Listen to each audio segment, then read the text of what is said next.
கர்த்தருடைய பரிசுத்த நாமம் மகிமைப்படுவதாக. परमेश्वर के पवित्र नाम की महिमा हो। இந்த நல்ல வேளைக்காக கர்த்தரை அதிகமாய் துதிக்கின்றேன், इस सुंदर ஸ்தோத்திரிக்கிறேன். समय के लिए हम परमेश्वर का धन्यवाद और स्तुति करते हैं। கர்த்தர் நம்மை மட்டும் பாதுகாத்து நடத்தி இந்த நாளிலும் நம்மை கூட்டி சேர்த்திருக்கிறபடியால் கர்த்தரை நன்றியோடு ஸ்தோத்திரிக்கிறேன். परमेश्वर ने अब तक हम सबको संभाला और चलाते लेते आया और इस समय हम सबको एकत्रित किया है, इसलिए परमेश्वर का धन्यवाद हो। கடந்த வாரத்திலே நாம் உன்னத பாட்டிலிருந்து கர்த்தருடைய வார்த்தையை தியானித்தோம். पिछले सप्ताह परमेश्वर के वचन को स्मरण किया। குடும்ப வாழ்க்கை சபை வாழ்க்கையை கெடுக்கிற குழி நரிகள் பிடிக்கப்பட வேண்டும் என்பதாக நாம் அதை குறித்து நாம் தியானித்தோம். पारिवारिक जीवन और कलीसिया के जीवन में जो बिगाड़ने वाली लोमड़ियों को पकड़ा जाना है, इसके बारे में हम लोगों ने स्मरण किया। அப்படிப்பட்ட குழி நரிகள் நம்முடைய வாழ்க்கையிலே கண்டுபிடிக்கப்படும்படிக்கு நாம் கர்த்தரோடு ஒன்றாய் இருக்க வேண்டும் என்பதாக நாம் தியானித்தோம். इस प्रकार के लोमड़े को पकड़ने के लिए हमारा जीवन परमेश्वर के जीवन से जुड़ा हुआ होना चाहिए, इसके बारे में हम सब लोगों ने मनन किया। அதை நீங்கள் உன்னத பாட்டு 2ஆம் அதிகாரம் 14-15 வசனங்களிலே நீங்கள் பார்க்க முடியும். आप वो सब पढ़कर देखिए। இந்த நாளிலும் கூட நாம் தொடர்ச்சியாக தேவனோடு ஒன்றாய் இருக்கக்கூடிய வாழ்க்கையினுடைய இன்னொரு அம்சத்தை நாம் பார்க்க இருக்கிறோம். आज हम परमेश्वर के साथ जुड़े हुए एक दूसरे भाग को देखेंगे। இங்கு 2 கொரிந்தியர் 11ஆம் அதிகாரம் दूसरा कुरिन्थियों 11वां अध्याय அதனுடைய 2ஆம் வசனத்தை நாம் வாசிக்கலாம். उसका दूसरे वचन को हम पढ़कर देखेंगे। क्योंकि मैं तुम्हारे विषय में ईश्वरीय धुन लगाए रहता हूँ, इसलिए कि मैंने एक ही पुरुष से तुम्हारी बात लगाई है और तुम्हें एक पवित्र कुंवारी के समान मसीह को सौंप दूँ। இங்கு பவுல் தன்னுடைய பாரத்தை வெளிப்படுத்துகிறதை நாம் பார்க்க முடியும். इसमें पौलुस जो है अपने बोझ को प्रकट करता है, उसको हम देख सकते हैं। இங்கு கற்புள்ள கன்னிகையாக கிறிஸ்து என்னும் ஒரே புருஷனுக்கு ஒப்பு கொடுக்க நியமிக்கப்பட்டிருக்கிறோம் என்பதாக இங்கு பவுல் குறிப்பிடுகிறார். इसमें पवित्र कुंवारी के समान हम सब मसीह यीशु दुल्हा के एक ही पुरुष होने का उसमें पढ़ते हैं। முதலாவது நாம் கற்புள்ள கன்னிகையாக தேவனுக்கென்று நாம் இருக்கிறோம். पहले हम पवित्र कुंवारी के समान परमेश्वर के लिए हैं। இரண்டாவதாக நாம் ஒரே புருஷனாகிய கிறிஸ்துவுக்கென்று நாம் ஒப்பு கொடுக்க நாம் நியமிக்கப்பட்டிருக்கிறோம் என்று இங்கே வசனம் சொல்லுகிறது. और दूसरा जो है एक ही पुरुष मसीह के लिए हम सब जो है नियमित किए गए हैं। இந்த அறிவு நம்முடைய ஆவிக்குரிய வாழ்க்கையிலே மிகவும் அடிப்படையான தேவையாக இருக்கிறது. हमें आत्मिक जीवन में ये ज्ञान जो है हमारे लिए एक नींव के समान है। இந்த காரியத்துக்காக பவுல் தேவ வைராக்கியம் கொண்டிருக்கிறேன் என்று வசனத்திலே இங்கே சொல்லுகிறார். इसमें जो है पौलुस जो है इस बोझ के लिए परमेश्वर से लालसा करता है। இது பவுலுடைய வைராக்கியம் அல்ல, இது தேவனுடைய வைராக்கியமாக இருக்கிறது. ये केवल पौलुस की लालसा ही नहीं परंतु परमेश्वर की लालसा भी है।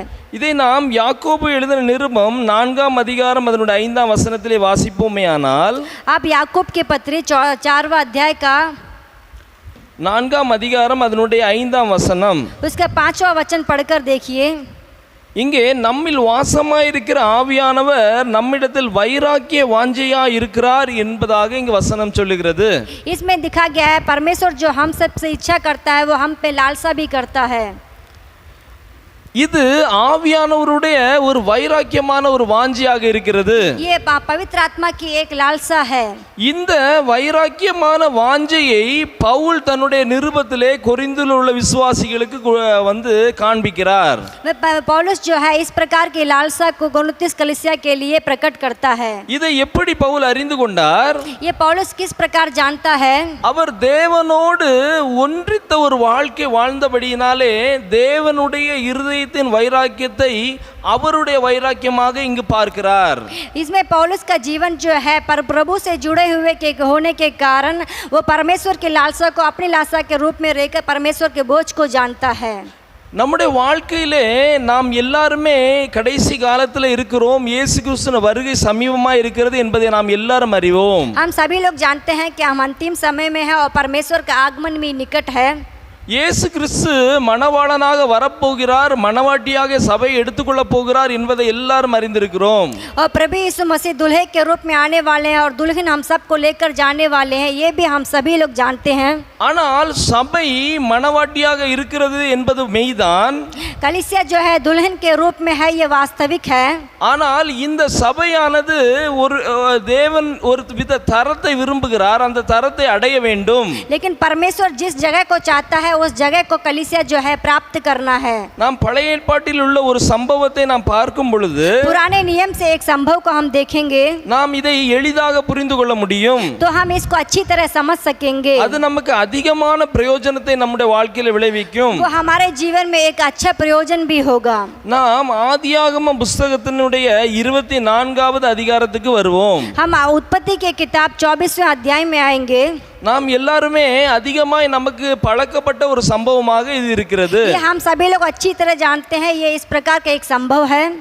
ஆபிரகாம் தன்னுடைய குமாரனாகிய ஈசாக்குக்கு பெண் கொள்ளும்படி எலியேசரை அனுப்புகிறவராய் இருக்கிறார். अब्राहम जो है एलियाजर को अपने पुत्र ईसाक के लिए एक अच्छी लड़की को देखने के लिए एलियाजर को भेजता है. இந்த சம்பவத்தை நாம் நம்முடைய இப்போது உள்ள சபை வாழ்க்கையினுடைய நிஜத்துக்கு நாம் ஒப்புமைப்படுத்தி பார்க்க முடியும். इस संभव को हम आजकल के कलीसिया के जीवन के एक वास्तविक रूप के समान जोड़कर देखेंगे. கிறிஸ்துவே ஈசாக்காக நமக்காக நியமிக்கப்பட்ட மணவாளனாக இருக்கிறார். इसमें ईसाक जो है क्रिस्त के रूप में दर्शाया गया है, वो हमारे लिए एक दुल्हा के समान है. இந்த எலியேசரே இந்த கிறிஸ்துவின் மணவாளனுக்காக மணவாட்டி ஆயத்தம் பண்ணுகிற ஒரு எலியேசராக வருகிறார். इसमें एलियाजर जो है पवित्र आत्मा के रूप में दर्शाया गया है, जो मसीह दुल्हा जो ईसाक है उसके लिए हम सब दुल्हन के समान एक दुल्हन को लाने के लिए. இங்கு வருகிற ரெபேக்காள் தான் மணவாட்டி என்கிற பாத்திரத்தை அவர்கள் சரியாக அதற்கு பொருந்துகிறார்கள். इसमें रेबेका जो है एक दुल्हन के रूप में दिखाई गई है. இங்கு இந்த சம்பவத்தை நாம் வாசித்து நாம் தியானிக்கலாம். इस संभव को आप पढ़कर ध्यान करेंगे. நாம் முதலாவது இந்த அதிகாரத்தினுடைய 2வது வசனத்திலே நாம் பார்க்கும் பொழுது हम इसमें 24 का दूसरा वचन पढ़कर देखेंगे. அதிலே தெளிவாக எழுதியிருக்கிறது, ஆபிரகாம் தன் வீட்டில் உள்ளவர்களில் வயதில் மூத்தவனும் தனக்கு உண்டான எல்லாவற்றுக்கும் அதிகாரியுமாகிய தன் ஊழியக்காரன் என்பதாக குறிப்பிடுகிறார். अब्राहम ने अपने उस दास से जो उसके घर में पुरनिया और उसकी सारी संपत्ति पर अधिकारी था कहा, अपना हाथ मेरे जांघ के नीचे रख. நாம் பெற்றிருக்கக்கூடிய பரிசுத்த ஆவியானவரை குறித்து முதலாவது நமக்கு நன்கு அறிவு தேவையா இருக்கிறது. हम जो पवित्र आत्मा प्राप्त किए हैं पहले उसके बारे में मुझे एक अच्छा ज्ञान होना अवश्य है. இவர் சகலத்தையும் உள்ளடக்கியவராய் இருக்கிறார். ये सब कुछ अपने अंदर रखा हुआ है. இவர் திரியேக தேவனையும் தனக்குள் கொண்டவராக இருக்கிறார். ये त्रिएक परमेश्वर को भी अपने अंदर रखा हुआ है. பிதாவின் ஆவியையும் கிறிஸ்துவின் ஆவியையும் நமக்குள்ளே கொண்டு வருகிறவராய் இருக்கின்றார். वो पिता की आत्मा और प्रभु की आत्मा को हमारे अंदर लाने वाला है. ஆகவேதான் இவரை சகலத்தையும் உள்ளடக்கிய ஆவியானவர் என்பதாக கூறப்படுகிறது. इसलिए वो सबको ग्रहण किया हुआ एक पवित्र आत्मा के रूप में है. இங்கு எலியேசரை இதற்கு ஒப்புமைப்படுத்தி காண்பிக்கப்படுகிறது. यहाँ पर एलियाजर को इस पवित्र आत्मा के रूप में दर्शाया गया है. எலியேசர் ஈசாக்குக்காக பெண் கொள்ளும்படி இப்போது கடந்து வருகிறார். एलियाजर जो है ईसा के लिए एक लड़की देखने के लिए निकलता है. இப்போது அவர் அங்கிருந்து புறப்பட்டு வரும் பொழுது அவருக்கும் தேவனுக்கும் ஒரு உடன்படிக்கை இருக்கிறது. जब वो वहाँ से निकलता है उसका और उसके सेवक का जो उसके मालिक का जो एक वायदा होता है. அந்த உடன்படிக்கை குறித்து நாம் 5ஆம் வசனத்திலும் 8ஆம் வசனத்திலும் நாம் வாசித்தால் நாம் அறிந்து கொள்ள முடியும். उस वायदे शपथ को आप 5वें और 8वें अध्याय में वचन में पढ़कर देख सकते हैं. ஈசாக்குக்கு ஏற்ற ஒரு பெண்ணை அவர் தேர்ந்தெடுக்க வேண்டியிருக்கிறது. वो ईसा के लिए एक अच्छी लड़की को देखना है. ஆனால் இங்கு अनेक ஸ்திரீகள் இருக்கிறார்கள். लेकिन यहाँ पर अनेक स्त्रियां हैं. ஆனால் இந்த ஸ்திரீகளிலே யார் உண்மையாக இந்த உடன்படிக்கைக்கு கீழ்ப்படுகிறார்களோ அவர்களை தான் முதலாவது இவர் செலக்ட் பண்ண முடியும். वो अनेक स्त्रियों में से जो स्त्री इस शपथ के लिए योग्य होगी उसी स्त्री को ही वो चुनकर लेकर आएंगे. இங்கு பார்க்கும் பொழுது என்ன என்றால் அவர் யார் அவருக்கு என்று வருவதற்கு மனது இருக்கிறதோ அவர்களை தான் அவர் தேர்ந்தெடுக்க முடியும். जो उसके योग्य और उसके पीछे चलने वाली होंगी उसी को वो लेकर आएगा. அவரோடு கூட அந்த தேசத்துக்கு வர மனதில்லாதவர்களே அவரால் கூட்டிக் கொண்டு போக जो முடியாது. उसके साथ उस देश के लिए आने के लिए तैयार नहीं होगा उसको वो लेकर नहीं आएगा. இன்றைக்கு உலகத்திலே தேவன் ரட்சிப்பை தன்னுடைய ஜீவனை கொடுத்து ஏற்படுத்தி வைத்திருக்கிறார். आज इस संसार में परमेश्वर ने अपने जीवन को बलिदान देकर और उद्धार को मोल लेकर दिया है. எல்லா இடத்திலும் ரட்சிப்புக்குரிய வழியை குறித்த அறிவிப்புகள் தேவன் கொடுத்து கொண்டே இருக்கிறார். हर जगह में उद्धार के बारे में परमेश्वर सुसमाचार को भी दे रहा है. ஆனால் அநேகருக்கு அவர்களது மனதை தேவன் பக்கம் திருப்புவதற்கு மனதில்லாது இருக்கிறார்கள். लेकिन अनेक लोगों को इसके बावजूद भी अपने मन को उस उद्धार की ओर मोड़ने का मन नहीं है. அந்த நித்தியமான தேசத்தை நோக்கி பிரயாணப்படுவதற்கு மனதில்லாது இருக்கிறார்கள். उस नित्य स्वर्ग की ओर अपने मन को मोड़ने की जगह उनके अंदर नहीं है. இயேசு கிறிஸ்து பூமியிலே வந்த பொழுது அவர் ஊழியத்தை ஆரம்பித்த உடனேயே जब यीशु इस दुनिया में आया और सेवा को जब आरंभ किया இயேசு கிறிஸ்து வாய் திறந்து கூறின வார்த்தை மனம் திரும்புங்கள் பரலோக ராஜ்யம் சமீபித்திருக்கிறது என்றார். परमेश्वर ने इस बात को बताया था कि मन फिराओ स्वर्ग राज्य निकट है.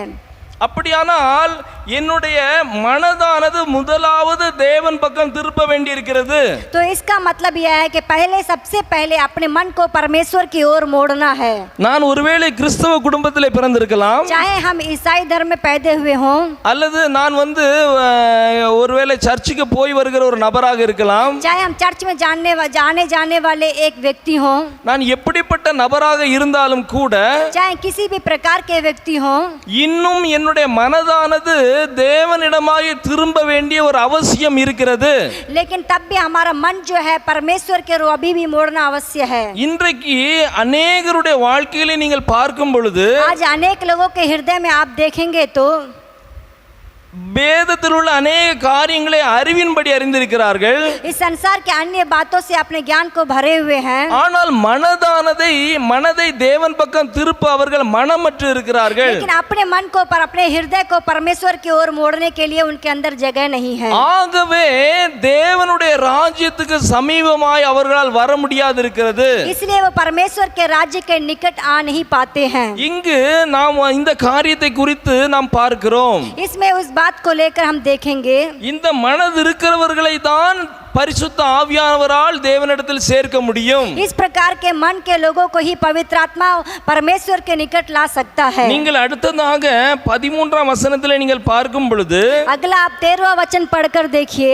அந்த எலியேசர் ஆவியானவர் எங்கே வந்து நிற்கிறார் என்றால் वो एलिएजर रूपी पवित्र आत्मा जो है वो कहाँ पर आकर रुकता है? அங்கு தண்ணீர் துறவண்டையிலே வந்து நிற்கிறார். वो जल के सोते के पास खड़ा है. இது எதை குறிக்கிறது? ये किसको दर्शाता है? எல்லா மனிதருமே அவர்களுக்கு தண்ணீர் அவசியமா இருக்கிறது. हर एक मनुष्य के लिए पानी की आवश्यकता है. அவர்களுடைய சொந்த தேவைக்காகவோ அல்லது தன்னுடைய மந்தையின் தேவைக்காகவோ அவர்கள் துறவண்டை வருவார்கள். चाहे वो खुद का काम हो या भेड़ बकरी हो, किसी भी कार्य के लिए पानी की बहुत ही आवश्यकता होती है.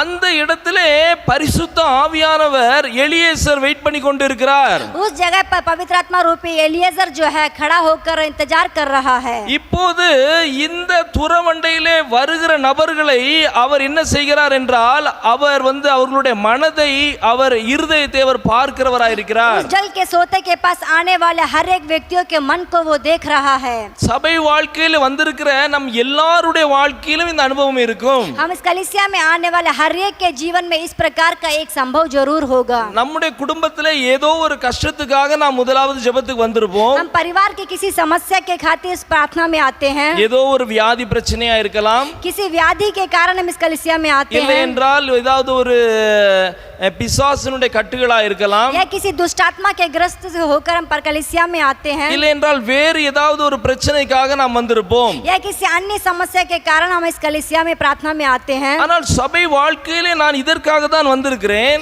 कलीसिया में हम इसी के कारण आए हैं.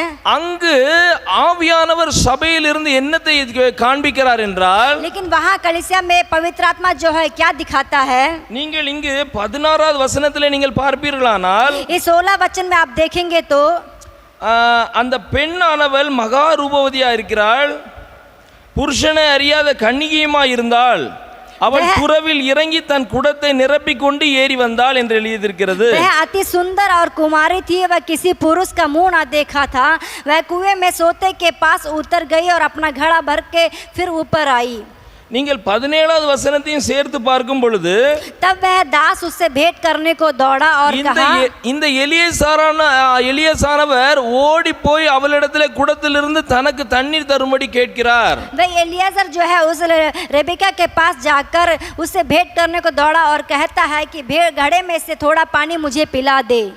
முதலாவது நம்முடைய தேவைக்காக தான் நாம் சபை வாழ்க்கையில வந்தோம். पहले हम अपनी आवश्यकता के लिए कलीसिया के जीवन में आते हैं। அப்படி வந்த நேரத்திலே ஆவியானவருடைய வார்த்தை நம்மிடத்திலே வருகிறது. उस आने के कलीसिया में आने के समय पवित्र आत्मा का जो वचन है वो हमारे पास आता है। என்னுடைய தேவைக்காக நான் வாழ்ந்து கொண்டிருந்த ஒரு வாழ்க்கையில இருக்கிறேன். लेकिन हम जो है अपनी इच्छा अपने जरूरत के लिए एक जीवन में आते हैं। இப்போது என்னுடைய தேவையான வாழ்க்கையில் இருந்து அவருக்கு நேரம் கொடுக்கும்படி அவர் கேட்கிறார். लेकिन इस हमारी आवश्यकता के जीवन में से परमेश्वर जो पवित्र आत्मा है वो अपने लिए समय हमसे मांगता है। இங்கு ரெபெக்காளுடைய சுபாவம் மிகவும் உச்சிதமாய் இருந்தது. लेकिन इस जगह पर रेबेका का जो स्वभाव था बहुत ही उचित स्वभाव था। ரெபெக்காள் என்ன செய்கிறாள் என்றால், रेबेका क्या करती है, எலியேசர் தண்ணீர் கேட்ட உடனேயே एलियाजर ने जब पानी मांगा அவளுடைய தண்ணீர் குடத்தை அவருக்கு வார்த்தி கொண்டு लेकिन अपने घड़े को तुरंत एलियाजर की तरफ बढ़ाया। அவரோடு வந்திருந்த ஒட்டகங்கள் மற்ற எல்லாருக்கும் வார்க்கிறவராய் இருக்கிறார் और उसके साथ आए हुए दास और सारे ऊंटों को उसने पानी पिलाया। கிறிஸ்தவ வாழ்க்கையினுடைய அடிப்படையான ஒரு காரியம் இருக்கிறது. ये सब मसीह जीवन का एक नींव है। இந்த காரியம் இல்லாமல் நம்முடைய ஆவிக்குரிய வாழ்க்கையினோட வளர்ச்சியை ஆரம்பிக்க முடியாது. इस प्रकार के स्वभाव के बिना हम आत्मिक जीवन के बढ़ोतरी में नहीं बढ़ सकते। முதலாவது நம்முடைய நேரத்தை நம்முடைய இருதயத்தை தேவனுக்கு கொடுக்க வேண்டும். पहले अपनी जगह और अपने हृदय को जो है परमेश्वर के लिए देना है। இரண்டாவதாக என்னுடைய நேரத்தை தேவ பிள்ளைகளோடு செலவு செய்யும்படிக்கு நான் கொடுக்க வேண்டும். दूसरा जो है अपने समय को परमेश्वर और परमेश्वर के जन के साथ बिताना है।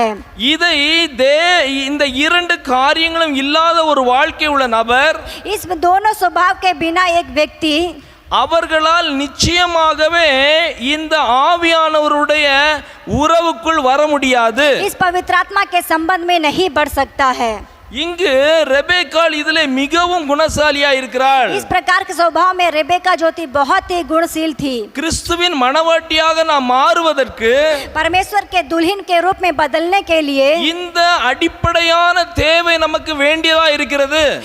इस प्रकार के नेव का स्वभाव हमारे अंदर होना अवश्य है। என்னுடைய வாழ்க்கையிலே தேவனோடு நான் உறவு கொண்டிருக்க வேண்டும். हमारा जीवन जो है परमेश्वर के साथ एक निकट रिश्ते में होना है। அடுத்ததாக என்னுடைய உறவு தேவனுடைய பிள்ளைகளோடு இருக்க வேண்டும். दूसरा जो हमारा रिश्ता है परमेश्वर के पवित्र जनों के साथ होना अवश्य है। தேவனோடு நான் சரியா உறவு வைத்துக் கொள்ளவில்லை என்றால் எனக்கு ஃபெயிலியர் வரும். यदि हम परमेश्वर के साथ अच्छा संबंध रिश्ता नहीं रखेंगे तो हमारा जीवन जो है हार जाएगा। தேவனுடைய பிள்ளைகளோடு நான் சரியாக ஐக்கியப்படாவிட்டாலும் எனக்கு ஃபெயிலியர் வரும். यदि हम परमेश्वर के पवित्र लोगों के साथ अपने जीवन को भी अगर सही संबंध में नहीं रखेंगे तो भी हमारा जीवन जो है हार जाएगा। எப்படி சிலுவையினுடைய இரண்டு பகுதிகள் இருக்கிறதோ, जिस प्रकार क्रूस का जो दो भाग होता है, அந்த நேர் கோடுவானது நீளமாக இருக்கிறது, जो लंबा सीधा जो एक भाग होता है, அது தேவனோடும் எனக்கும் உள்ள தொடர்பை குறிக்கிறது. वो जो हमारा और परमेश्वर के रिश्ते को दर्शाता है। தேவனுக்கும் எனக்கும் தொடர்பு அதிகமாக இருக்க வேண்டும்.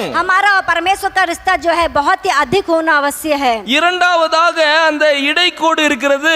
दूसरा जो बीच में एक लाइन होता है, அது தேவனோடு பிள்ளைகளோடு எனக்கு இருக்கக்கூடிய உறவை குறிக்கிறது. वो जो है हमारा और परमेश्वर के पवित्र जनों के रिश्ते को दर्शाता है। இந்த சிலுவை என்னுடைய வாழ்க்கையில் இல்லை என்றால், यदि ये क्रूस हमारे जीवन में नहीं होगा, என்னுடைய வாழ்க்கையினுடைய லைஃப்னுடைய ஸ்பிரிச்சுவல் லைஃப் ஃபெயிலியர் ஆக முடிந்துவிடும். तो हमारे जीवन का जो आत्मिक जीवन है वो फेलियर हो जाएगा। இதற்கு நாம் மிகவும் கவனமுள்ளவர்களாய் இருக்க வேண்டும். इसके लिए हम बहुत ही सावधानी से जीवन बिताना है। நீங்கள் அதனுடைய தொடர்ச்சியாக நீங்கள் பார்க்கும் பொழுது उसके लगातार वचनों को यदि आप देखेंगे, இப்போது ரெபேக்காள் என்ன செய்கிறாள் என்றால் अब रेबेका क्या करती है, எல்லாவற்றுக்கும் தண்ணீர் மொண்டு வார்த்து விட்டால் सबके लिए पानी दे चुकी है।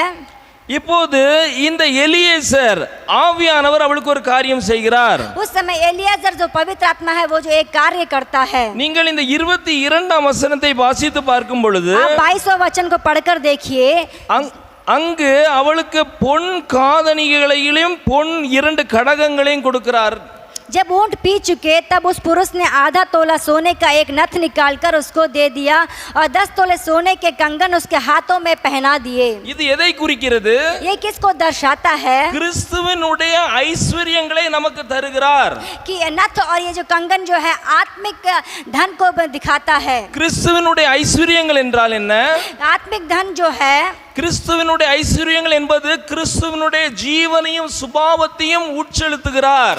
आत्मिक ऐश्वर्य धन जो है परमेश्वर के स्वभाव और परमेश्वर के जीवन को दर्शाता है। இது நமக்குள்ளே மறைந்து காணப்படுவது அல்ல, ये हमारे अंदर एक छिपा हुआ स्वभाव नहीं, மாறாக இந்த மாற்றமான இந்த சுபாவமானது என்னிலிருந்து வெளியே தெரிகிறதா இருக்கிறது. ये स्वभाव जो है हमारे द्वारा बाहर अन्य लोगों के लिए प्रकट होता है। இது இந்த காதணிகளையும் இந்த கடகங்களையும் யாரும் வெளியிருந்து பார்க்க முடியும்.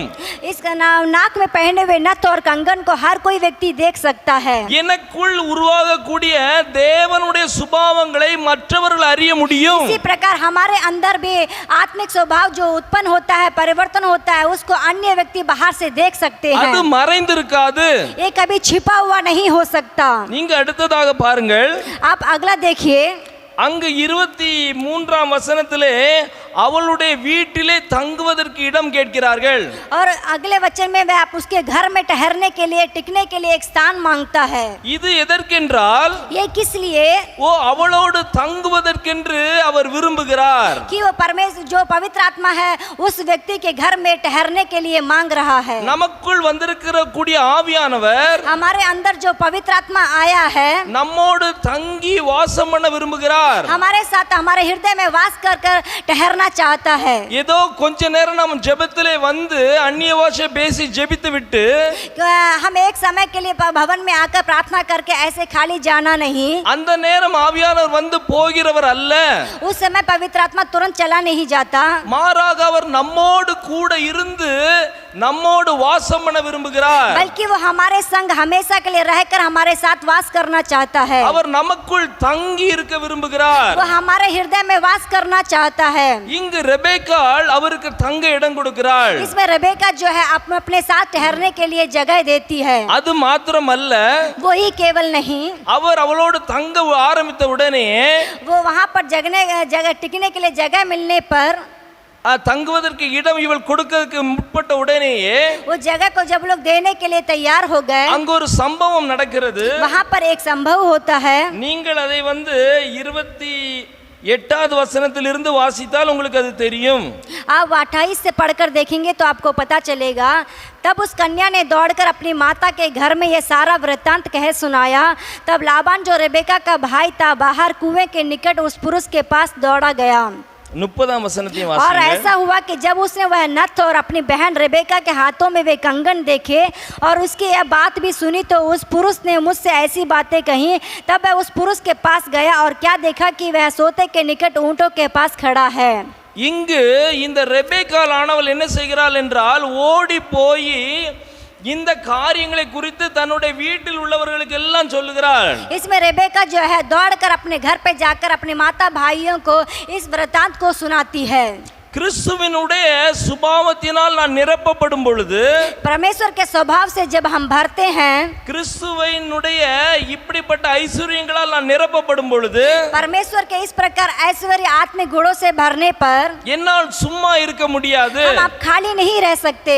நான் என்னுடைய வீட்டில் உள்ளவர்கள், हम अपने परिवार के सदस्य को, எனக்கு தெரிந்தவர்கள் अपने जाने पहचाने लोगों को எல்லாரிடத்திலும் போய் நான் இந்த கிறிஸ்துவின் அன்பை குறித்து சொல்லுகிறவனாய் இருப்பேன். तुरंत जाकर हम परमेश्वर के सुसमाचार को इन लोगों को सुनाने वाले बनेंगे। கிறிஸ்துவினுடைய அனுபவ மகிழ்ச்சியை குறித்து நான் மற்றவர்களுக்கு சொல்லுவேன். परमेश्वर के अनुभव को हम अन्य लोगों को बताएंगे।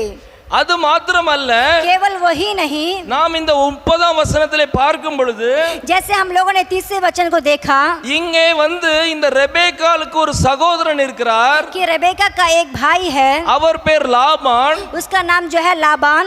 அவர் என்ன செய்கிறார் என்றால், वो क्या करता है, இந்த ரெபேக்காள் போட்டிருக்கக்கூடிய இந்த காதணிகளையும் இந்த கடகங்களையும் பார்க்கிறார். रेबेका जो पहनी थी नथ और कंगन को देखता है, பிற்பாடு அவள் சொல்லுகிற காரியத்தை உற்று கவனிக்கிறார். और फिर जो वो बात कहती है उस बात की ओर अपने ध्यान लगाकर सुनता है। வசனம் சொல்லுகிறது, परमेश्वर का वचन कहता है அந்த மனிதன் இடத்திலே அவன் ஓடி வந்தான் என்று எழுதியிருக்கிறது. वो तुरंत उन आदमियों के पास दौड़ कर आता है। இது எதை குறிக்கிறது? ये किसको दिखाता है, நம்முடைய வாழ்க்கையிலே நம்ம குடும்பத்திலே ரட்சிக்க வேண்டும் என்று நாம் விரும்புகிறோம். कि हमारे परिवार में हम अन्य सदस्य लोग भी उद्धार पाने को चाहते हैं, इसको दर्शाता है। நம்முடைய கணவன் அல்லது மனைவி அல்லது குடும்பத்தில் உள்ள பெற்றோர் யாராவது எல்லாரும் ரட்சிக்கப்பட வேண்டும் என்று நாம் விரும்புகிறோம். इसका मतलब हम ये चाहते हैं कि हमारे परिवार के, चाहे हमारे पति हो, पत्नी हो या माता पिता कोई भी हो, परमेश्वर में उद्धार पाना है, इस बात को हम चाहते हैं। ஆனால் இந்த ரட்சிப்பை அவர்கள் பெறுவதற்கு நேர்த்தியான ஒரு வழி இருக்கிறது.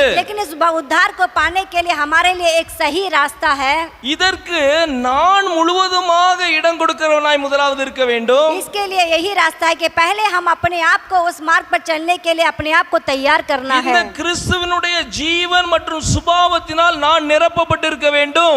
परमेश्वर के स्वभाव और जीवन से अपने आप को भरना है। நான் வெறுமையாக தேவனை பேசுகிறதில் அல்ல, हम केवल बातों से ही नहीं, மாறாக என்னுடைய வாழ்க்கையிலே இருக்கக்கூடிய இந்த சுபாவங்கள் बल्कि हमारे जीवन में जो स्वभाव है, इस स्वभाव के द्वारा அதை பார்த்து அவர்கள் தேவனிடத்துக்கு வருகிறார்கள். कि उस स्वभाव को देखकर लोग, अन्य लोग परमेश्वर के पास आए।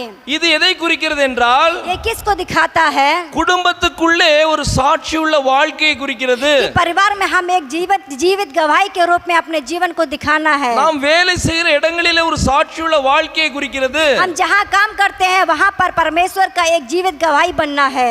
ஆகவே நாம் முதலாவது நம்முடைய குடும்பத்திலே நாம் இருக்கிற இடத்திலே நாம் சாட்சியுள்ள வாழ்க்கை வாழ வேண்டும். इसलिए हमें अवश्य पहले अपने परिवार में और अपने जहाँ काम करते हैं वहाँ पर एक जीवित गवाही बनना है। இந்த சாட்சி உள்ள என்னுடைய சுபாவத்தில் உண்டாகக்கூடிய மாற்றத்தினால் வருகிற வாழ்க்கை हमारे स्वभाव में आने वाले एक परिवर्तन के द्वारा அவர்களை தேவன் பக்கமாக திருப்பக்கூடியதாக இருக்கிறது. उस लोगों को परमेश्वर की ओर मोड़ने का एक जीवन होता है। இப்போது நீங்கள் அதற்கு பிறகுள்ள பகுதியிலே வாசித்து பார்ப்பீர்களானால், आप उसके आगे के वचन को पढ़कर देखिए। அவர்கள் வீட்டில் உள்ளவர்களும் இந்த ரெபேக்காளோடு சேர்ந்து எலியேசரோடு இருந்து கொண்டு இருக்கிறார்கள். इस पर वह पुरुष घर में गया और लाबान ने ऊँटों की खाटियाँ खोलकर पुलाव और चारा दिया और उसके साथियों के पाँव धोने को जल दिया। இங்கு 33ஆம் வசனத்தில் நீங்கள் பார்க்கும்போது போஜனம் அவர்கள் சாப்பிடுகிறவர்களாக இருக்கிறார்கள். इसमें आप देखते हैं कि एलियाजर और उनके साथी जो है वहाँ पर हाथ पाँव को धोकर वहाँ पर साथ में बैठकर भोजन करते हैं। இது எதை குறிக்கிறது என்றால், அவர்கள் ஒரே குடும்பமாக ஐக்கியப்பட்டார்கள் என்பதை குறிக்கிறது. ये इस बात को दिखाता है कि वो लोग एक परिवार के समान मेल मिलाप में हो जाते हैं। இதுதான் ஒரு நேர்த்தியாக மற்றவர்களை கிறிஸ்துவினிடத்தில் கொண்டு வரக்கூடிய அனுபவமாக இருக்கிறது. यह इसको दर्शाता है कि वो सही रास्ते पर परमेश्वर में एक मेल मिलाप होकर एक परिवार के रूप में बनते हैं। என்னுடைய வாழ்க்கையிலே நான் பின்பற்றாத ஒரு காரியத்தை மற்றவர்களிடத்தில் சொன்னால் அவர்கள் பின்பற்ற மாட்டார்கள். यदि हम अपने स्वभाव के द्वारा परमेश्वर के पीछे सही तरह से नहीं चलेंगे तो हम दूसरों को भी उस रास्ते में नहीं ला सकते हैं। நான் கிறிஸ்துவை அனுபவிக்காமல் கிறிஸ்துவை பற்றி மற்றவர்களிடத்தில் சொன்னால் அவர்களால் கிறிஸ்துவை அனுபவிக்க முடியாது. यदि परमेश्वर के अनुभव को अपने जीवन में नहीं देखेंगे तो हम दूसरे को बताएंगे तो वो लोग भी उसको समझ नहीं सकते। ஆகவே இந்த அனுபவம் நமக்கு ரொம்ப அவசியமா இருக்கிறது. इसलिए ये अनुभव हमारे लिए बहुत ही आवश्यक है। நீங்கள் அடுத்ததாக பார்க்கும் பொழுது आप अगला देखिए। இந்த ஆவியானவருடைய ஒரு சுபாவத்தை குறித்து இங்கே எழுதி இருக்கிறது. इस पवित्र आत्मा के स्वभाव के बारे में यहाँ पर लिखा है। நீங்கள் 35 36ஆம் வசனங்களை நீங்கள் வாசித்து பார்க்கும் பொழுது आप 35 और 36 वचन को पढ़कर देखिए। அந்த வசனத்திலே முழுவதுமாக அவர்கள் என்ன செய்கிறார்கள் என்றால், அவர் கிறிஸ்துவை குறித்து பேசுகிறவராய் இருக்கிறார்.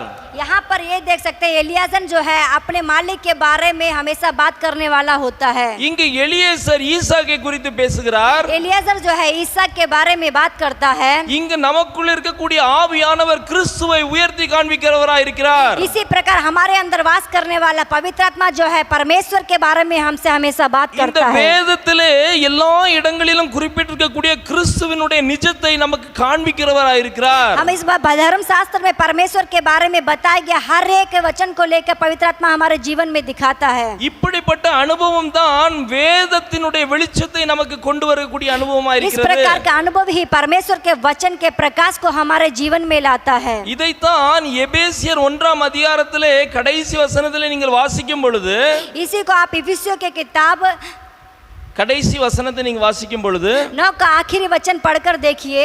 அங்கு பவுல் குறிப்பிடுகிறார், நாம் அறியும்படிக்கு தேவனுடைய மகத்துவங்களை குறித்து அறியும்படிக்கு उसमें पौलुस बताता है हम परमेश्वर के महत्व को बारे में जानने के लिए பிரகாசமான மனக்கண்களை தர வேண்டும் என்று ஜெபிக்கிறார். ज्योति में आंख हमारे लिए अवश्य है लिखा है.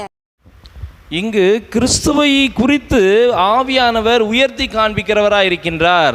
इसमें परमेश्वर के बारे में पवित्र आत्मा जो है ऊंचा करके बताता है. நாம் அவரோடு ஆவியானவரோடு நாம் நெருங்கி பழகும் பொழுது जितना हम परमेश्वर के पवित्र आत्मा के साथ अपने संबंध को निकट बनाएंगे, இந்த வேதத்திலே தேவன் கிறிஸ்துவை குறித்து எழுதியிருக்கிற எல்லா மகத்துவமான காரியங்களையும் நமக்கு வெளி காண்பிக்கிறவராய் இருக்கின்றார்.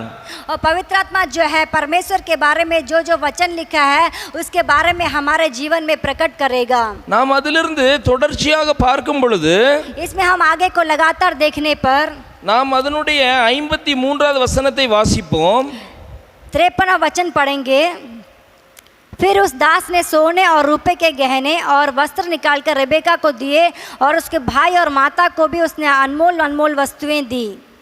இது இந்த வசனம் எதை குறிக்கிறது என்றால், ये वचन किसको प्रकट करता है? தொடர்ச்சியாக கிறிஸ்துவினுடைய சுபாவங்களினால் அலங்கரிக்கப்படுகிறார்கள் என்பதை நாம் பார்க்கிறோம். कि हम परमेश्वर के आत्मिक धन के द्वारा अपने आप को श्रृंगार कर रहे हैं, इसको प्रकट करता है. இங்கு வெள்ளி உடைமைகளையும் பொன் உடைமைகளையும் வஸ்திரங்களையும் எடுத்து ரெபேக்காளுக்கு கொடுத்தார்கள் என்று பார்க்கிறோம். यहाँ पर हम देखते हैं कि वो सोने और रुपए के गहने को रेबेका के लिए निकाल कर देते हैं. இது கிறிஸ்துவினுடைய சந்தோஷம் மற்றும் கிறிஸ்துவினுடைய பரிசுத்தம் ஆகிய கிறிஸ்துவினுடைய எல்லா ஐஸ்வர்யங்களையும் இங்கு இந்த மனைவியாகிய ரெபேக்காளுக்கு கூட்டி வழங்குகிறார். इसमें जो है रेबेका के लिए परमेश्वर के स्वभाव, परमेश्वर के आनंद और खुशी को वो लोग दे रहे हैं. இங்கு அதனுடைய தொடர்ச்சியாக அவனுடைய சகோதரனுக்கும் தாய்க்கும் சில உச்சிதங்களை கொடுத்தான் என்று எழுதியிருக்கிறது. और आगे ये भी लिखा है कि उसके भाई और माता को भी अनमोल वस्तुएं देते हैं. இது எதை குறிக்கிறது? ये किसको दर्शाता है?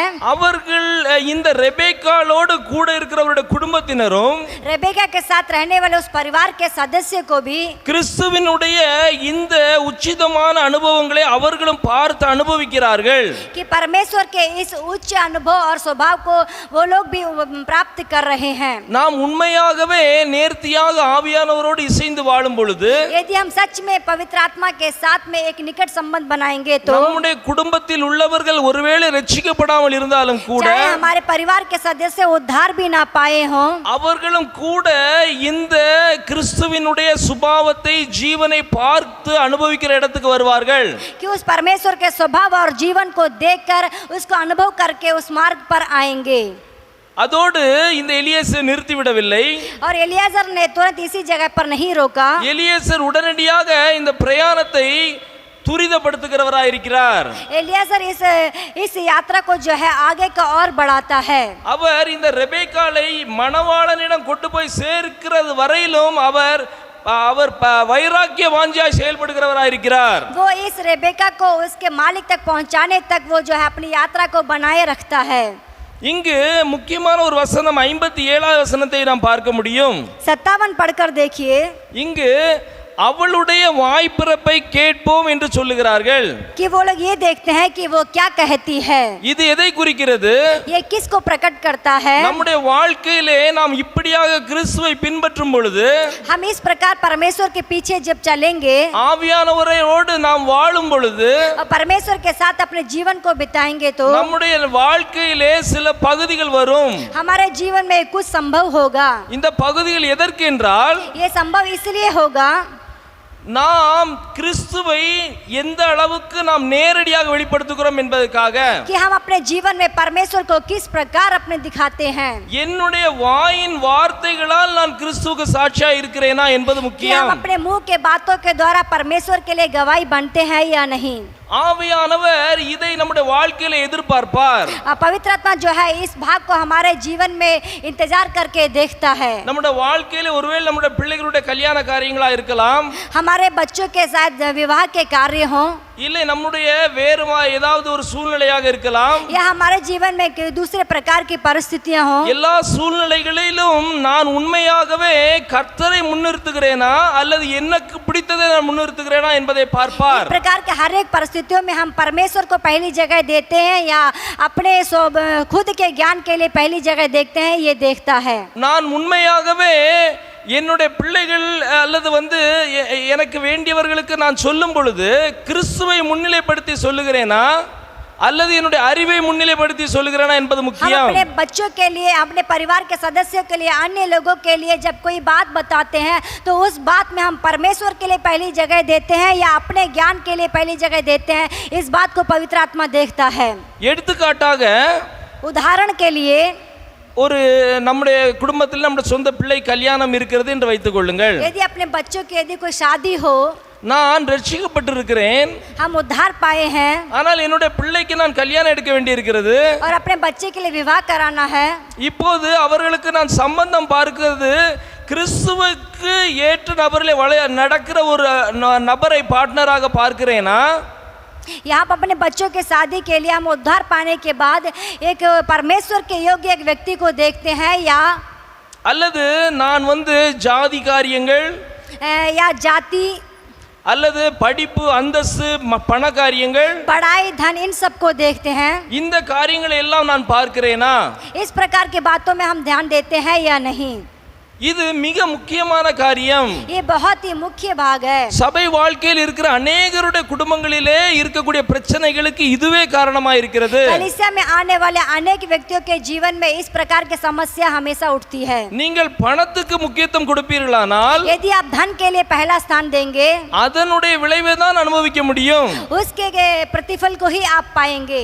நாம் ஜாதிக்கு முக்கியத்துவம் கொடுப்போமே ஆனால், यदि आप जाति के लिए मुख्य भाग देंगे, நாம் ஜாதியினுடைய பின் விளைவுகளை தான் அனுபவிக்க तो வேண்டியிருக்கும். जाति के कारण आप पीछे में होने वाली हानियों को उठाएंगे. நான் கிறிஸ்துவுக்கு முக்கியத்துவம் கொடுத்தால், यदि आप परमेश्वर को मुख्य स्थान देंगे, கிறிஸ்துவினால் வருகிற நன்மையினால் நான் அனுபவிக்க तो முடியும். परमेश्वर की ओर से आने वाली भलाइयों को प्राप्त करेंगे. இந்த வழிகளிலே என்னுடைய தெரிந்தெடுப்பு என்ன என்று ஆவியானவர் பொறுமையாக இருந்து பார்ப்பார். इस प्रकार हमारे रास्ते में आने वाले अन्य सारी बातों के लिए हम किस प्रकार का हल निकालते हैं, ये पवित्र आत्मा इंतजार करके देखता है. நம்முடைய வாழ்க்கையினுடைய எல்லா சூழ்நிலைகளிலும் ஆவியானவர் நம்மை கண்ணுங்கருத்துமாய் பார்க்கிறார். हमारे जीवन में आने वाले हर एक बातों को पवित्र आत्मा जो है बहुत ही ध्यान से देखता है. நான் என்ன முடிவு எடுக்கிறேன் என்பதை பார்க்கிறார். हम क्या हल निकालते हैं, इसके लिए पवित्र आत्मा बहुत देखता है. நான் கிறிஸ்துவுக்காக நான் வேலை செய்கிற இடங்களில் உண்மையா இருக்க பிரயாசப்படுகிறேனா, या हम अपने काम करने वाले जगह पर परमेश्वर के लिए एक सच्चा गवाही जीवन बिता रहे हैं, அல்லது பொய் சொல்லி என்னுடைய காரியங்களை நான் செய்துவிட்டு போகும்படி நான் விரும்புகிறேனா, या झूठ बोलकर अपने कार्य को समाप्त करने के लिए चाहते हैं, ये भी देखता है.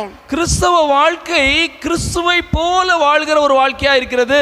मसीह जीवन जो है मसीह के समान बिताने वाला एक जीवन होना चाहिए. கிறிஸ்துவின் சுபாவம் இல்லாத ஒரு நபரை கிறிஸ்துவால் தேர்ந்தெடுக்க முடியாது. परमेश्वर के स्वभाव के बिना जीने वाले व्यक्ति को एक मसीह के रूप में हम नहीं देख सकते. நாம் எல்லாரையுமே இப்படிப்பட்ட கிறிஸ்துவின் சுபாவத்தினால் அவர் நிரப்பும்படிக்கு அவர் ஆவியானவராக நமக்குள் வந்திருக்கிறார். सभी के अंदर परमेश्वर के स्वभाव से भरने के लिए ही पवित्र आत्मा हमारे जीवन में आता है. இங்கு நீங்கள் அதை தொடர்ந்து பார்க்கும் பொழுது आप आगे को देखेंगे तो ரெபேக்காள் என்ன செய்கிறாள் என்றால், நான் இவரோடு போகிறேன் என்று முடிவெடுக்கிறாள். रेबेका जो है ये निर्णय लेती है, हम इनके साथ जा रहे हैं. என்ன ஆனாலும் பரவாயில்லை, எனக்கு அந்த ஈசாக்கு வேண்டும் என்று அவர் எலியேசரோடு பிரயாணப்பட முற்படுகிறார். चाहे कुछ भी हो कोई बात नहीं, लेकिन वो एलियाजर के साथ ईसाक से मिलने के लिए जाती है. கிறிஸ்தவ வாழ்க்கையிலே மிக முக்கியமான பகுதி இது. ईसाई मसीह जीवन में जो है ये एक बहुत ही मुख्य भाग है. உலகத்தையும் கிறிஸ்துவையும் சேர்த்து வைத்து நான் ஓட முடியாது. संसार और मसीह को एक साथ रखकर हम दौड़ नहीं सकते. ஒன்னில் நான் கிறிஸ்துவையே பின்பற்றி ஓட முடியும், एक हम या तो मसीह के लिए दौड़ना है, இல்லை என்றால் நான் உலகத்தை பார்த்து ஓட முடியும். या तो संसार की ओर दौड़ना है. உலகத்தையும் கிறிஸ்துவையும் இணைத்து ஓட முடியாது. संसार और मसीह को हम एक साथ जोड़कर नहीं जा सकते. இங்கு ரெபேக்காளுடைய தெரிந்தெடுத்தல் ஈசாக்காக இருந்தார். इसमें रेबेका का जो चुना हुआ भाग था, निर्णय था, वो ईसाक था. எலியேசரோடு பின்பற்றும்படி அவள் போகிற நபராய் இருந்தாள். और एलियाजर के साथ चलने वाली थी. இங்கு அதை நீங்கள் தொடர்ந்து 63ஆம் வசனத்தில் நீங்கள் பார்க்கும் பொழுது आप 63वां वचन पढ़कर देखिए. सांझ के समय वह मैदान में ध्यान करने के लिए निकला था. उसने आंख उठाकर क्या देखा कि ऊंट चले आ रहे हैं. நீங்கள் அதுக்கு முந்தின வசனத்தை நீங்கள் பார்க்கும் பொழுது उसके पहले वाले वचन को पढ़कर देखिए. ईसाक जो दक्षिण देश में रहता था, लहरोई नाप कुएं से होकर चला आता था. இங்கு ஈசாக்கு இன்னொரு இடத்துல இருக்கிறார். ईसाक जो है एक दूसरे स्थान पर है. இவர்கள் ஆரான் என்று சொல்லக்கூடிய ஒரு பட்டணத்திலிருந்து வருகிறார்கள். और ये जो है हारान नाम के एक देश से आ रहे हैं. இந்த ஆரான் பட்டணம் என்பதற்கு, ஆரான் என்பதற்கு எபிரேய பாஷையிலே அதனுடைய அர்த்தம் இருக்கிறது. हारान का जो अर्थ है इब्री भाषा में इस प्रकार है. ஆவிக்குரிய அர்த்தத்தை நாம் பார்க்கும் பொழுது आत्मिक अर्थों को देखेंगे तो அது வலை பின்னல்கள் உள்ள ஒரு நகரமாக இருக்கிறது. वो जो है एक जाल के रूप में है. அது மாத்திரமல்ல, அது ஒரு சபிக்கப்பட்ட பூமி என்று இருக்கிறது. और वो जो एक श्रापित जगह है. அப்படியானால் இப்படிப்பட்ட ஒரு தேசத்தில் இருந்துதான் இந்த ரெபேக்காளை தெரிந்தெடுக்கிறார். इस प्रकार के श्रापित देश से ही एलियाजर जो है रेबेका को चुन कर आता है. இந்த ரெபேக்காளை இங்கிருந்து தெரிந்தெடுத்து எபிரோனில் இருக்கிற ஈசாக்குக்கு நேராக கொண்டு வருகிறார். और यहाँ से रेबेका को लेकर हेब्रोन नाम के जगह के लिए लेकर जाता है. எபிரோன் பட்டணம் என்று சொல்வது எதை குறிக்கிறது? हेब्रोन जो देश है वो इसको प्रतीत करता है. ஒரு செழிப்பான இடம் என்காக இருக்கிறது. एक हरियाली जगह को प्रतीत करता है. அது மாத்திரமல்ல, அது ஐக்கியப்படக்கூடிய இடம் என்று இருக்கிறது. इसका मतलब इसका केवल यही नहीं, इसका दूसरा भी है मेल मिलाप. இன்னொரு அர்த்தத்திலே நாம் அதை பார்க்கும் பொழுது यदि दूसरे अर्थ में देखेंगे, ஆபிரகாம் தன்னுடைய சுதந்திரத்தை அடக்கம் பண்ணுவதற்காக விலைக்கு வாங்கின ஒரு இடமாக இருக்கிறது. अब्राहम जो है अपने शरीर को गाड़ने के लिए, अपने पत्नी को गाड़ने के लिए खरीदा हुआ एक जगह है. ஆவிக்குரிய அர்த்தத்தின்படி आत्मिक अर्थ के अनुसार இந்த சபிக்கப்பட்ட பூமி வேண்டாம் என்று சொல்லி ரெபேக்காள் எலியேசரை பின்பற்றுகிறாள். रेबेका जो है इस श्रापित जगह हमें नहीं चाहिए कहकर एलियाजर के पीछे चल के आती है. எலியேசர் இப்போது கிறிஸ்துவை குறித்தே சொல்லிக் கொண்டு வருகிறார். एलियाजर जो है परमेश्वर के अपने ईसाक मालिक के बारे में बताते हुए आता है. இந்த ஈசாக்கு என்பவர் கிறிஸ்துவை அடையாளப்படுத்துகிறது என்று முன்னே நான் சொன்னேன். आपको मैंने पहले ही बताया था, इसमें ईसाक जो है प्रभु यीशु के रूप में दिखाया गया है. ஆகவே இவள் என்ன செய்கிறாள் என்றால், और इसलिए वो रेबेका क्या करती है, இந்த கிறிஸ்துவை பற்றிய காரியங்களிலேயே கேட்டு அவள் வாழ்கிறவராய் இருக்கிறாள். परमेश्वर रूप ईसाक की बातों को बहुत ध्यान से सुनकर आती है. இந்த ஆரானில் இருந்து இந்த எபிரோன் பட்டணம் வரைக்கும் கிட்டத்தட்ட 750 கிலோமீட்டர் வரும் என்று சொல்லுகிறார்கள். हारान से हेब्रोन तक जो है 750 किलोमीटर दूरी है. கிட்டத்தட்ட நடந்து போகிறதா இருந்தால் 50 நாட்கள் ஆகும் என்று சொல்லுகிறார்கள். यदि चलकर जाएंगे तो 50 दिन लगेगा. அப்படியானால் ஒரு நெடுந்தொலைவு இருக்கிறது. इसका मतलब बहुत दूरी है. அநேக பட்டணங்களை எல்லாம் இவர்கள் கடந்து போக வேண்டியிருக்கிறது. अनेक देशों को देश के बीच से होकर निकलना पड़ता है. ஆனால் இவர்களுடைய முடிவு என்னவென்றால், இவர்கள் இந்த எபிரோன் என்று சொல்லக்கூடிய இடம் என்பதற்கு அடையாளமாக அடக்கம் பண்ணப்பட வேண்டியிருக்கிறது. हेब्रोन नगर के हिसाब से उनको जो है इस सांसारिक तौर पर मरना अवश्य है. இது எதை குறிக்கிறது? ये किसको दर्शाता है? இவர்கள் கடந்து போகிற பாதையில் உள்ள மாயான பட்டணங்களுக்கு இந்த ரெபேக்காள் செவி கொடுக்க கூடாது. इस रास्ते में जाते समय संसार के अन्य बातों पर ध्यान देना नहीं है. எபிரோன் என்று சொல்லக்கூடிய இந்த பட்டணத்துக்கு வரும் பொழுது और हेब्रोन नामक इस देश पे आने पर அவள் முழுவதுமாக தன்னை தன்னுடைய சுய வந்து இச்சைகளை எல்லாம் சிலுவையில் அறையப்பட்டவளாக அங்கு இருக்கிறாள். खुद के स्वभाव को और संसार की सारी बातों को जो है क्रूस पर चढ़ाना है. முழுவதுமாக அங்கு அடக்கம் பண்ணப்பட வேண்டி पूरी இருக்கிறது. तरह गाड़ा जाना है. இப்படிப்பட்ட அடக்கம் பண்ணப்படுதலுக்கு பின்புதான் इस प्रकार गाड़े जाने के बाद ही அவர்கள் இயேசுவை அங்கு சந்திக்க முடிகிறது. वह और आखिर में अंत में जाकर परमेश्वर से मिलेंगे. அல்லது ஈசாக்கை அங்கு சந்திக்கிறாள். इसका मतलब ईसाक को से वो मिलेगी. இதிலே நம்முடைய ஆவிக்குரிய அனுபவம் மறைந்திருக்கிறது. इसमें हमारा जो है आत्मिक अनुभव जो है छिपा हुआ है. இந்த ஆவிக்குரிய அனுபவத்தின்படி इस आत्मिक स्वभाव के अनुसार நாம் உலகத்தை நாம் பார்த்து ஓடக்கூடாது. इस संसार को देखकर हमें दौड़ना नहीं है. நம்முடைய ஆவியில் வாசம் பண்ணுகிற ஆவியானவர் பேச்சுக்கு கீழ்ப்படிந்து நடக்க हमारे வேண்டும். अंदर जो वास करता है उस पवित्र आत्मा की बात को मानना आवश्यक है. வசனத்தின்படி உள்ள ஒரு வாழ்க்கை வாழ வேண்டும். वचन के अनुसार अपने जीवन को बिताना है. இப்படி நாம் தொடர்ச்சியாக அவரை பின்பற்றி போகும் பொழுது इस प्रकार लगातार हम परमेश्वर के पीछे पवित्र आत्मा के पीछे चलेंगे तो இங்கு 64 65 வசனங்களிலே நீங்கள் பார்க்கும் பொழுது 64 और 65 में लिखा है, रेबेका ने भी आंख उठाकर ईसाक को देखा और देखते ही ऊंट पर से वो उतर पड़ी.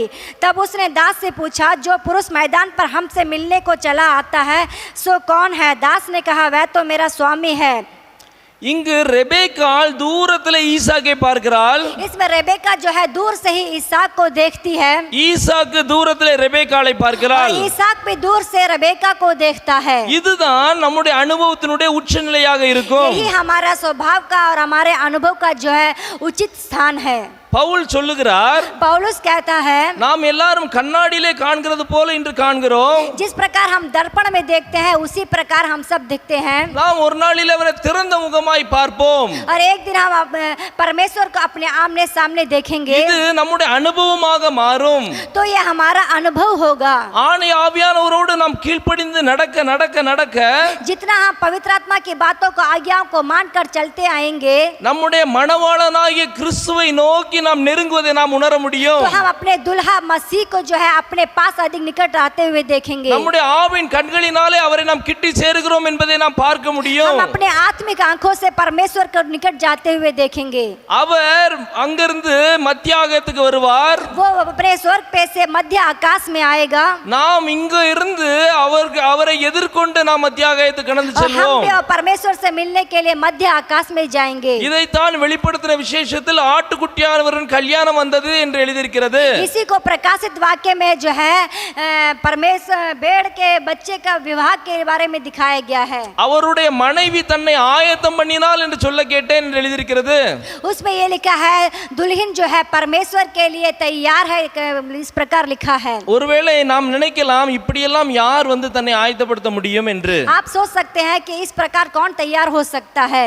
ஆனால் இங்கு வசனம் மிக தெளிவாய் இருக்கிறது. लेकिन इसमें वचन साफ साफ लिखा है அவருடைய மனைவி தன்னை ஆயத்தம் பண்ணினாள் என்று சொல்ல கேட்டேன். कि उनका दुल्हन जो है अपने आप को तैयार कर लिया है. इस प्रकार को कहते हुए मैंने सुना है. அப்படியானால் ஒரு கூட்ட ஜெயம் கொள்பவர்களை தேவன் இந்த பூமியிலே வைத்திருக்கிறார். तो इसका मतलब यह है, एक झुंड को जो परमेश्वर के द्वारा जयवंत प्राप्त किया है उस झुंड को परमेश्वर ने तैयार कर रखा है. நான் சரியாக தேவனுடைய அன்பையும் கிறிஸ்துவின் அன்பையும் குறித்து சொல்லுகிற சபையிலே நான் இருப்பேனே ஆனால் यदि हम इस प्रकार के कलीसिया में होंगे जहां परमेश्वर के प्रेम और वचन के बारे में सही रीति से समझाया जाता है அதிலே கிறிஸ்துவினுடைய உபதேசத்துக்கு நான் கீழ்ப்படிவேனே ஆனால் और उस उपदेश को हम जो परमेश्वर का वचन जो उसका हम आज्ञा का पालन करेंगे तो நிச்சயமாகவே ஆண்டவர் என்ன செய்வார் என்றால் இந்த பாதைக்கு நேராய் நம்மளை நடத்துவார். निश्चय परमेश्वर उस मार्गों के ऊपर हमें चलाएगा.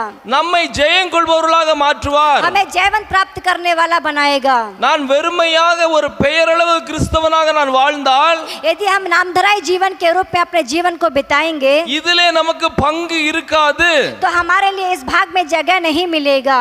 ஆகவே நாம் இதிலே தெளிவுள்ளவர்களாக இருக்க வேண்டும். इसलिए हमें एक बहुत ही ध्यान के जीवन के साथ बिताना है. நாம் நிச்சயமாகவே தேவனை பின்பற்றுகிறோம். हम सच में परमेश्वर के पीछे चलते हैं. ஆனால் நம்முடைய பின்பற்றுதல் ஒரு நிஜமானதா இருக்க வேண்டும். लेकिन हमारा परमेश्वर के पीछे चलना जो है एक वास्तविक भी होना अवश्य है. இந்த நிஜமான ஆவியானவரோடு நாம் சேர்ந்து இருக்கும் இருக்கும் பொழுது इस वास्तविक पवित्र आत्मा के साथ जब हम जुड़े हुए होंगे, எப்படி இந்த எலியேசர் ரெபெக்காளை கொண்டு ஈசாக்கினிடத்தில் சேர்த்தாரோ जिस प्रकार एलिएजर ने रिबेका को लेकर इसहाक के पास पहुंचाया, அப்படியே நம்மையும் கூட்டி சேர்ப்பார். इसी प्रकार हमें भी पवित्र आत्मा परमेश्वर से मिलाएगा। நீங்கள் கடைசியாக இந்த வசனத்தை நீங்கள் பார்ப்பீர்களானால் आप अंत में इस वचन को पढ़कर देखिए, 66 67 வசனத்தை நீங்கள் பாருங்கள். 66 और 67। दास ने ईसा को अपना संपूर्ण वृत्तांत सुनाया। तब ईसाक रेबेका को अपनी माता सारा के तंबू में ले आया और उसको विवाह कर उससे प्रेम किया। इस प्रकार ईसा को माता की मृत्यु के पश्चात शांति प्राप्त हुई। இங்கு இந்த ஊழியக்காரன் எலியேசர் வந்து ஈசாக்கினிடத்தில் எல்லாவற்றையும் விவரித்து சொன்னான் என்று எழுதியிருக்கிறது. इसमें सेवक एलियाजर जो है ईसा को अपना सारा वृत्तांत, संपूर्ण वृत्तांत को सुनाता है। நம்மோடு வாழ்கிற இந்த ஆவியானவர் நம்மை குறித்து சாட்சி கொடுப்பார். हमारे अंदर वास करने वाला पवित्र आत्मा जो है हमारे बारे में परमेश्वर को सारा वृत्तांत सुनाएगा। ஆகவே நாம் அவரோடு பயபக்தி உள்ளவர்களாய் இருக்க வேண்டும். इसलिए हमें पवित्र आत्मा के साथ भय भक्ति का जीवन बिताना है। ஆகவே தான் மீட்கப்படும் நாளுக்கென்று முத்திரையாக பெற்ற பரிசுத்த ஆவியை துக்கப்படுத்தாதீர்கள் என்று எழுதியிருக்கிறது.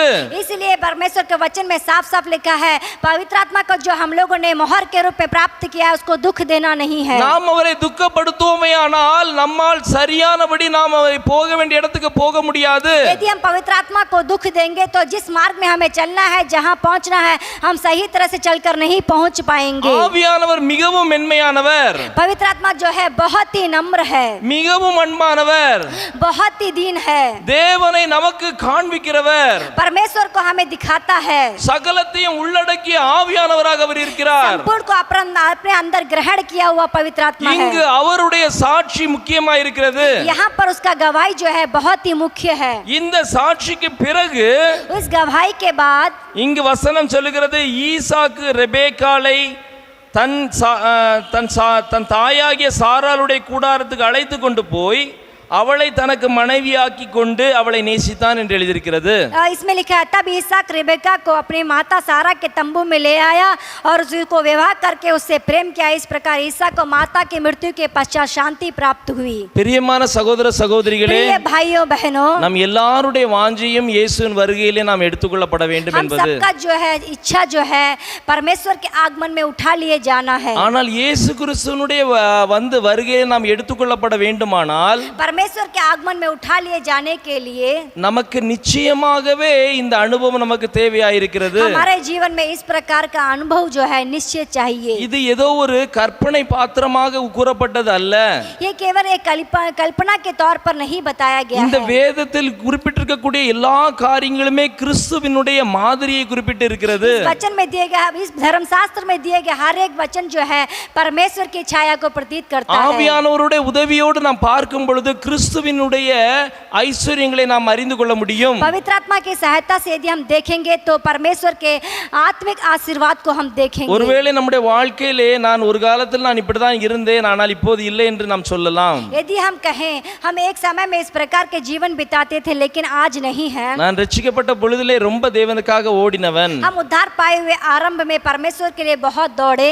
ஆனா பிரதர், என்னுடைய வாழ்க்கையில் அதுக்கு பிறகு நான் எல்லாவற்றையும் இழந்து விட்டேன். लेकिन भाई उसके बाद हमने अपने अनुभव को सबको खो दिया है। அப்படி என்று நீங்கள் வருத்தப்படுவீர்களானால் यदि इस प्रकार आप नाराज होंगे, இப்போதும் ஒன்று நேரம் கெட்டு போகவில்லை. अभी भी आपका समय कोई बिगड़ नहीं गया। நீங்கள் இன்றைக்கு உங்களுடைய மனதை தேவன் பக்கமாக திருப்புங்கள். आप आज भी अपने मन को परमेश्वर की ओर मोड़ सकते हैं। கர்த்தாவே நீர் எனக்கு இரங்கும் என்று கேளுங்கள். हे प्रभु हमारे लिए उत्तर कहिए। நீங்கள் அப்படி கேட்கும் பொழுது நிச்சயமாக அவர் நமக்கு இறங்குகிறவராய் இருக்கிறார். यदि आप इस प्रकार मांगेंगे तो परमेश्वर जरूर आपके ऊपर दया दिखाएगा। அவருடைய இரக்கங்களுக்கு முடிவில்லை. उनकी दया का अंत नहीं है। அவர் நம்மை மன்னித்து நேர்த்தியான பாதையில் நம்மளை கொண்டு வந்து நடத்துவார். तो हमें क्षमा करके सही रास्ते पर चलाएगा। இப்படியாக நாம் கடைசியாக மணவாளனை சந்திக்கலாம். इस प्रकार हम आखिर में अपने दुल्हा से मिल सकते हैं। நாம் ஜெபிப்போம். हम प्रार्थना करेंगे। எங்கள் நல்ல ஆண்டவரே, உமக்கு நாங்கள் நன்றி செலுத்துகிறோம். हे हमारे पिता, हम तेरा धन्यवाद देते हैं। அப்பா, உம்முடைய நாமத்துக்கு நாங்கள் மகிமையை செலுத்துகிறோம். प्रभु तेरे नाम की हम महिमा करते हैं। எங்களை எவ்வளவாய் நீ நேசிக்கின்றீர். प्रभु आप हमसे इतना प्रेम करते हैं। கர்த்தாவே, நீர் உம்முடைய நேச அன்புக்காக நாங்கள் உம்மை துதிக்கின்றோம். प्रभु तेरे प्रेम के लिए हम तेरा धन्यवाद देते हैं। கர்த்தாவே இந்த அன்பை குறித்து நாங்கள் பார்க்கும்படி எங்கள் மனக்கண்களை திறந்தருளும். प्रभु तेरे प्रेम को देखने लायक हमारे मन की आंखों को तू खोल दे। எங்களுடைய மனதானது உம்மை பற்றி கொள்ளட்டும் ஆண்டவரே. प्रभु तेरा मेरा मन जो है आपको ग्रहण करने पाए। கிறிஸ்துவை பற்றிய ஐஸ்வர்யங்களினாலும் நாங்கள் நிரப்பப்பட்டிருக்கட்டும். परमेश्वर के ऐश्वर्य के द्वारा हम भर दिए जाएं। உம்முடைய ஜீவனை கொண்டு உம்முடைய சுபாவத்தினாலும் எங்களை அலங்கரிப்பீராக. प्रभु तेरे जीवन और तेरे स्वभाव के द्वारा हमें श्रृंगार कर। கர்த்தாவே நாங்கள் ஒரு உண்மையுள்ள ஒரு வாழ்க்கை வாழட்டும். प्रभु हम एक वास्तविक जीवन बिताने पाए। கர்த்தாவே நாங்கள் வெட்கப்பட்டு போக நாங்கள் விரும்பல ஆண்டவரே. प्रभु हम लज्जित होना नहीं चाहते। கர்த்தாவே நியாய தீர்ப்பிலே நாங்கள் ஆண்டவர் வெட்கப்பட்டு போக கூடாது. प्रभु न्याय के समय में प्रभु हम लज्जित ना होने पाए। கர்த்தாவே உண்மையுள்ள ஊழியக்காரனே சந்தோஷத்துக்குள் பிரவேசி என்று சொன்னது போல प्रभु सच्चे सेवक जो है इस स्वर्ग राज्य में प्रवेश कर जैसे तूने कहा। கர்த்தாவே நாங்கள் உண்மை உள்ளவர்களாய் உம்மை பின்பற்ற வேண்டும். प्रभु हम एक सच्चे सेवक के रूप में तेरे पीछे चलने पाए। நாங்கள் ஆவியானவரை துக்கப்படுத்தினதற்காக நாங்கள் மன்னிப்பு கேட்கிறோம். प्रभु पवित्र आत्मा को दुख देने के लिए हम आपसे क्षमा मांगते हैं। கர்த்தாவே நாங்கள் துக்கப்படுத்தாமல் ஆவியானவரோடு இசைந்து வாழ்கிற வாழ்க்கையில எங்களை ஒன்றாக்கும். प्रभु हम पवित्र आत्मा को दुख ना दे बल्कि उसके साथ एक मेल मिलाप के साथ अपने जीवन को बिताएं। கர்த்தாவே எங்கள் ஒவ்வொருவருக்கும் இந்த வசனத்தின் ஆசீர்வாதத்தை தாரும். प्रभु हम हर एक को इस वचन का आशीर्वाद को तू दे। அதிகமாய் உம்முடைய ஜீவனிலும் சுபாவத்திலும் எங்களை ஒன்றாக்கும். प्रभु तेरे जीवन और तेरे स्वभाव में हमें ज्यादा से ज्यादा बढ़ा। உம்மோடு எங்களை அதிகமாய் கிட்டிச் சேர செய்யும். प्रभु तुझसे अधिक निकट होने में हमारी सहायता कर। கர்த்தாவே எல்லா வியாதி பிரச்சனைகள் நோய் நொடிகளிலிருந்து விடுதலை கொடுப்பீராக. प्रभु हर एक बीमारी से हर एक समस्याओं से प्रभु हर एक को छुटकारा दे। கர்த்தாவே கஷ்டங்களிலிருந்து விடுதலை கொடுங்க ஆண்டவரே. सारे कष्टों से तू छुटकारा दे।